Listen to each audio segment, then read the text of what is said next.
आळूच्या आजपर्यंत आपण वड्या खाल्ल्या ते, पण आळूच्या देठाची पण भाजी केली जाते. काही जणाला माहीत असेल, काही जणाला माहीत नसेल. तर देठाची ही गरगटी भाजी लय भारी होती. तर आज आपण ती आळूच्या देठाची गरगटी भाजी करणार आहे. गरमागरम ज्वारीची भाकर आणि ही गरमागरम गरगटा, म्हणजे काय चव लागते, एक नंबर कार्यक्रम. नमस्कार, मी तानाजी.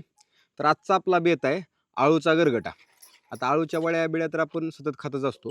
आळूचा गरगटा हे बऱ्याच जणांनी खाल्लेला असेल, बऱ्याच जणांनी खाल्लेला नसेल.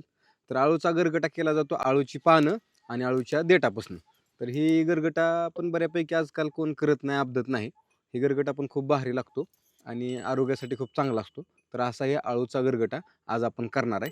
तर आता लगेच आळूची पानं जाऊन आणतो आणि आळूचा गरगटा कसा करतात ती प्रक्रिया आणि ती पाककृती आज आपण बघूया. आळू ही जी वनस्पती आहे ही प्रामुख्यानं जिथं सांडपाणी असतं तिथं ही येणारी वनस्पती आहे. आणि एकदा एक गड्डा लावला की गड्याला गड्डा असं वाढत जातं आणि काही महिन्यातच ह्याचं एक बॅट तयार होतं मोठंच्या मोठं.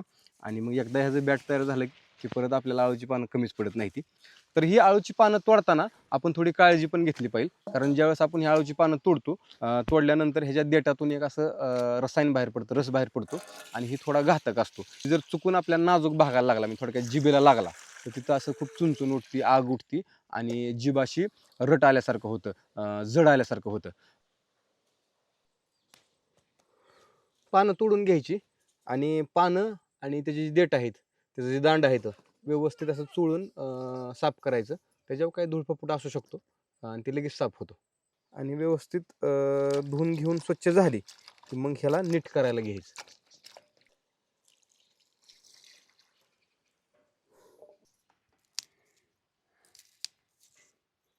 आता आळूच्या पानाला तर नीट करण्याजोगं काय नसतं, पण ह्याची जी देठ आहे ही जी दांड आहे ह्याच्यावर अशी एक ही जी साल निघते, साल ही दोरीसारखी निघते. ही साल काढायची अशी आणि साल काढली की ह्याचे असे तुकडे करायचे, इंच इंच असे, एवढे असे इंचभर असा तुकडा. आणि हे सोपं आहे, असे इंच इंच इंच असे तुकडे करायचे. टक टक टक टक टक तुकडं होतात लगेच ह्याचं. झालं, त्याला अवघड नाही नीट करायला.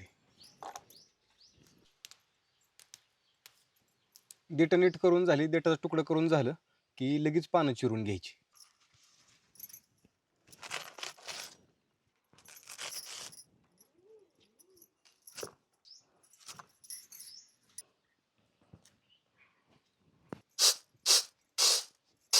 दोन खोंग हरभऱ्याची डाळ घेतली.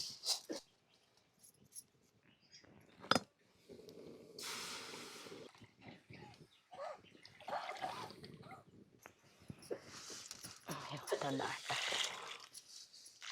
तर हे आळूची भाजी टाकायची.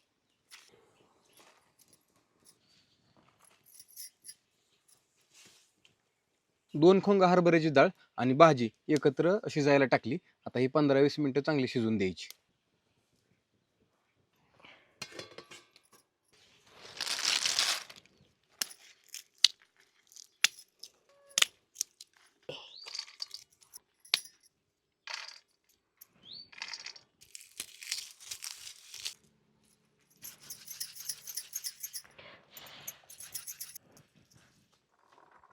गरगट्याला जी फुन्नीचं साहित्य घेतलंय त्यात खोंगा दीड खोंगा शेंगदाणा येतं, चिमटभर बेसन पीठ आहे, एक 12-15 हिरव्या मिरच्या आहेत, त्या 2-4 ठोंबा आहेत कोथिंबीरीचं तोडून घेतलेलं आहे, एक चमचाभर मोहरी, एक 20-25 लसणाच्या पाकळ्या, चमचाभर जिरी, चमचाभर हळद आणि 1.5 चमचा मीठ आहे. तर एवढं साहित्य घेतलंय आणि ह्याची आता फुन्नी द्यायची.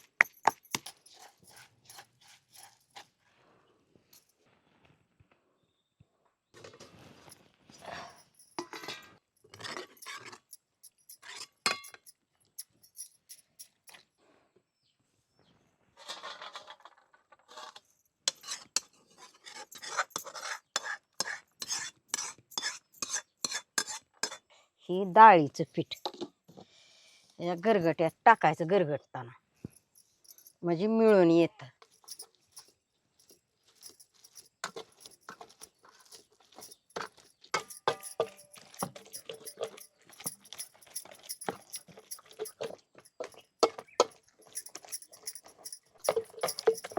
ही गरगटा झाला आता तयार.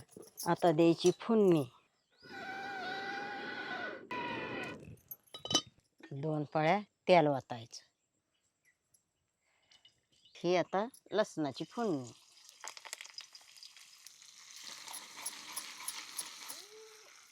ही मोहरी, ही जिरी, ही हळद, ही मीठ, ही हिरव्या मिरची, ही कोथिंबीर.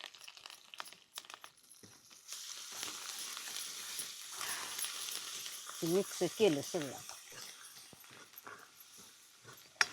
फोडणीचं आहे. हे आता शेंगदाण्याचं कूट.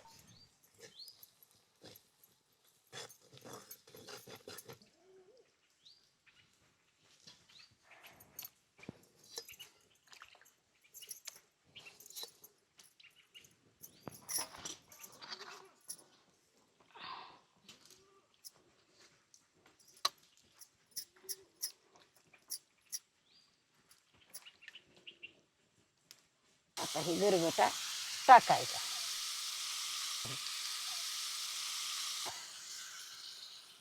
पुन्हा हे कोमट पाणी वतायचं. हे पाणी कोमट वतायचं. आता हे हलवून घ्यायचं.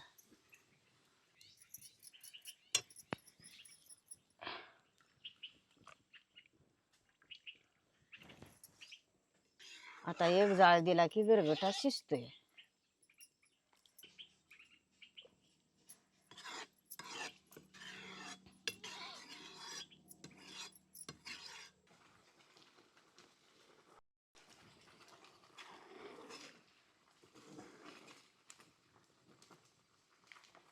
आता हे गरगटा शिजलाय उतरून ठेवते आणि भाकरी करते आणि जेवाय बसायचं.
गरमागरम ज्वारीची भाकर आणि हे गरमागरम गरगटा म्हणजे काय चव लागते. एक नंबर कार्यक्रम. डोळ्यासाठी आळूचे खाद्यपदार्थ चांगले असतात असं ऐकले जाणकारांच्या तोंडनं. म्हणजे काय म्हाताकोतरी माणसं जुनी त्यांच्या तोंडनं. तर असाही आळूचा गरगटा. तर आशा करतो ह्या आळूच्या गरगट्याचा व्हिडिओ तुम्हाला आवडला असेल. जर तुम्हाला हा व्हिडिओ आवडला असेल तर माझ्या भटकताना यूट्यूब चॅनलला तुम्ही सबस्क्राईब करू शकता आणि कमेंटद्वारे तुमच्या प्रतिक्रिया मला कळवा. आणि नंतर लवकरच भेटू अशाच व्हिडिओच्या माध्यमातून. तोपर्यंत धन्यवाद. Tata bye bye.